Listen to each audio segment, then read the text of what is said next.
Hello everyone, I wanted to share with you a repotting video today. The reason why I'm wanting to show you this repotting is because it's going to be my final repotting for 2018. It's October the 7th, and so I don't want to repot any after this time.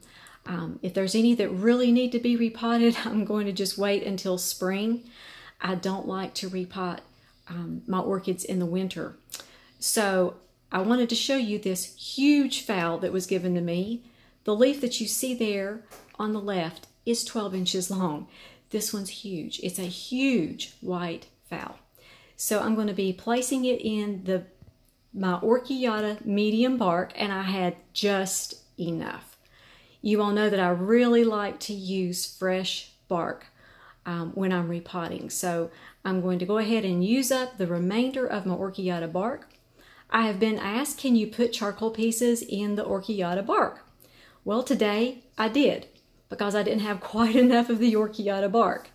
So this is going to be a pot full of Orchid bark with about a half a cup of horticultural charcoal. So I can't wait to show you the repotting on this one, and I'm going to answer some questions along the way about repotting. So I've got everything all set up. This is a 6-inch orchid pot with good drainage on the bottom. I love these orchid pots, and I find these on Amazon.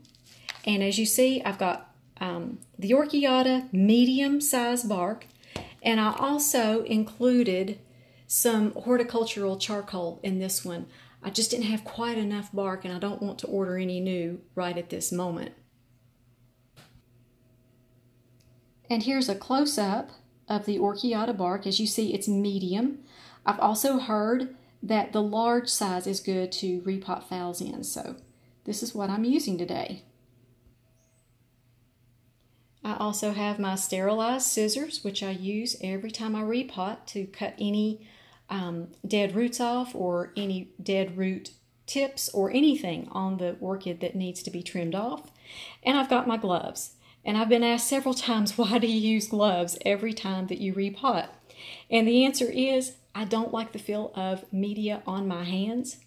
And the manufacturers really recommend you use gloves when you're dealing with new media. And I think there's a lot of wisdom to that. And you can see why I'm wanting to get this into some new media. This is just orchid compost. It breaks easily, it bends easily. It needs a new home before winter sets in. The pellets that you see there are garden lime. I placed it on there a few weeks ago just to give it some extra calcium and magnesium until I get it into some new bark. So here we go. Okay, I tipped the pot and it just all came out in one big clump. Pretty easy. So I wanted to show you. I've got the foam and the basket here. So I'm going to have to undo this. So I'm soaking it in the outer pot that it was sitting in before, which kind of helps to get the rest of the bark off of the roots. It's just a really easy way to do that. I'm going to go and I'm going to take this foam and the basket off. And before I did that, I wanted to answer a question that is asked pretty often. Why do you sometimes use bark? Why do you sometimes use moss? And why do you sometimes use water culture? And my answer to that is, if they come in bark, I would really rather repot them in bark, because that's their home. If they're going to be in moss when you buy them, it's really better, I found, to go ahead and keep them in their home environment. So that's the reason why I am repotting this one in bark today. And as for the water culture orchids, the ones that come bare rooted, that's just really easy. I just keep those in water culture. So there's a quick answer to that question. Thank you to my subscriber who asked me that this week. That was a really good question. Okay, so I'm going to just cut this basket several different places. That's the easiest way to do this, I found. If you can get a section of it off, this is actually foam. It's not moss, which is really better. The foam plugs are easier to deal with than moss plugs, because moss plugs just get, once they get wet, they get just yucky to deal with. For the lack of a better term, it's just, they're just horrid to deal with. These foam ones aren't so bad. So I've just found if you can take this little cage off of here very easily, but I've got a root coming through there. Actually, this root right here, do you see this one is bad? I'm going to cut that off. That's going to just be out of my way. Let's cut this root too. Get it out of our way. That one, see, this part is good. This part is squishy. You always cut the squishy roots just right to the good part of the root. There, that got some more room in there for me. And do you see the reason why I try to repot back into bark when they've been in bark? This bark is just kind of stuck to the roots. So I've just found they do better when you put them back in bark. Okay, now let's see if I can have a little bit more. Aha, it just falls away. Oh, this is good. I think I'm just kind of used to dealing with these now. Just snip them several different places and they will come off. But this is a time-consuming part of a repot. So that's why I'm always telling you, take your time. Don't get in a hurry when you repot, because you never really know what you're going to find. Okay, I'm going to keep taking this basket off and I'll be right back.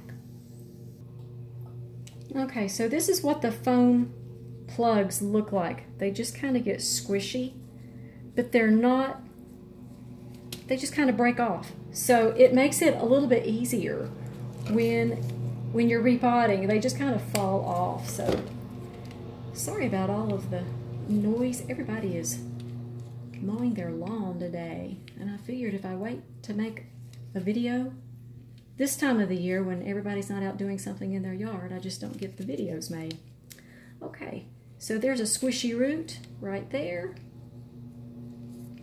I'm just gonna, you can feel when they're squishy, just trim them off. The yellow roots are fine. When they're not squishy, they stay on the plant. And this is looking good. I'm getting all that foamy stuff off of these roots. And you can certainly use your outer decorative pot to soak your roots as you go. You'll find that more and more bark will just kind of come off the more you soak them. So if you've got an orchid where the bark just stubbornly won't come off, try soaking it a few times. Of course, if you're putting it back in bark, if those little tiny pieces of bark don't come off, it's no big deal, because you're going to be putting it right back in the bark anyway. Okay, so I think the size pot that I chose is perfect. I've got my non-dissolvable packing peanuts in the bottom, so that there's going to be plenty of drainage at the bottom, so that's going to be good. So let's see if I'm right. I hope I have enough bark along with the pine chips. And as you see, with the orchiata bark, you just pour it in. It's so awesome. There's no dust. There's not much mess at all, really.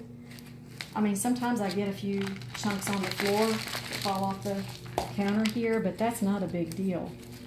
But as you see, you just pour it in, you tap it down, and I'm hoping I have enough. But it's going in there really well. Let's see. Let's go from this side. This is looking good so far. If I have to, I suppose, I can fill in the charcoal on the top, but I'm thinking I'm gonna have enough. Yeah, I'm happy. I just don't want to buy any more bark until spring, so I'll have a fresh supply for 2019. That's my thinking behind this, so I think I've got enough. Okay, I'll be right back. I'm gonna get this other side and we'll see. And here is the finished product, and I had just enough. I used every single last chunk of the orchid bark that I had. So it fits in this pot beautifully. The orchiata bark is treated with dolomite, which is a natural source of calcium and magnesium. So these just don't go through any transplant shock at all. So I'm going to give this a water right now, and I'm going to put it in my sunroom so it's going to get plenty of dispersed light. And I'll probably be waiting a few weeks to give this a low dose fertilizer. So there's my final repotting for 2018. I wonder what I'm going to be repotting in the spring for you. That will be fun to see. So anyway, I hope you all had a really good time watching me put this in a new pot. It's just so much fun to repot. I really enjoy putting these orchids in fresh, new media. They just look so wonderful when you get done. So you all have a highly favored, deeply loved, and greatly blessed day, and we'll talk to you next time.